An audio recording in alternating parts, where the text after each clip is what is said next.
देखिए 22 जुलाई को धनखड़ साहब ने अपना इस्तीफा दिया। आज 9 अगस्त हो गई और उनके बारे में हमें मालूम ही नहीं कि वो कहाँ हैं।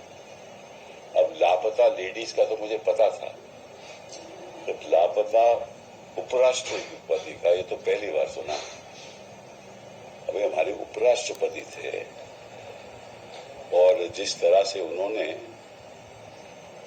सरकार की रक्षा की जब से वो उपराष्ट्रपति बने, अब लगता है कि विपक्ष को उनकी सुरक्षा करनी पड़ेगी।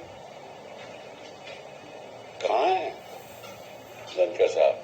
मैंने खुद पहले दिन उनको फोन किया था, उनके पीएस ने उठाया फोन, कहा कि वो आराम कर रहे हैं। उसके बाद कोई फोन उठाता ही नहीं है। और मेरे कई राजनीति में राजनेता से मेरी बात हुई तो वो कहते हैं कि हम भी फोन मिला रहे, तो अब क्या करें? हेबियस कॉर्पस फाइल करें, क्या करें? और इस बात की जानकारी तो होम मिनिस्ट्री को होगी ना।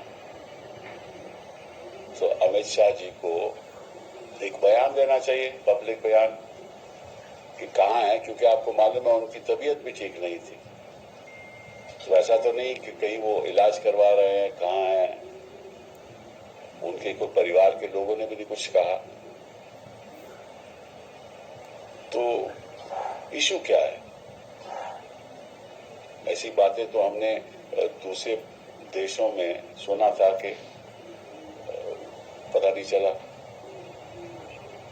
अब हिंदुस्तान तो एक लोकतंत्र देश है ना,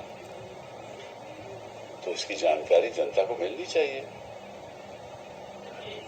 मेरे उनके साथ इतने अच्छे व्यक्तिगत संबंध थे। मेरे साथ हम वकील भी इकट्ठे थे, हमने कई केसेस भी आर्ग्यू किए। तो मुझे तो फिक्र है। अब ऐसे मामले में मैं कहीं जाना भी नहीं चाहता, वो एफआईआर लिखवा दूं, किसी को बोलूं, ये भी नहीं अच्छा लगता। और उनकी तरफ से भी कोई सूचना नहीं है।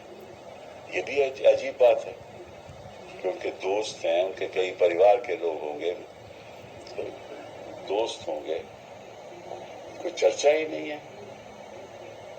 तो मैं आग्रह करूंगा गृह मंत्री जी से कि आप